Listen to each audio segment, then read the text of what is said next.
কলকাতার ট্রাম 1873 থেকে 2020 এক ঐতিহাসিক অবসান।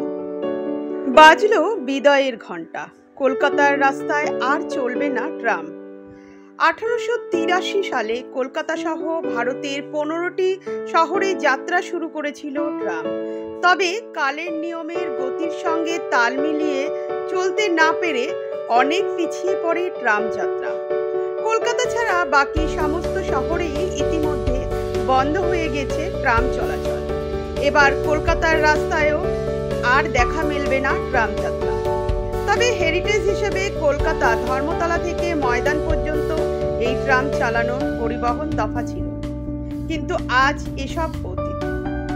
ট্রাম যাত্রা এক ঐতিহাসিক শুধু নয়, নস্টালজিয়া।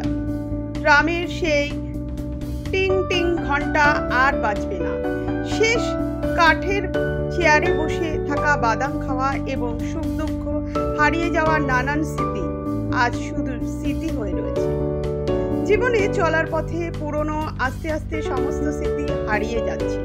তার মধ্যে একটি হলো ট্রাম যাত্রা।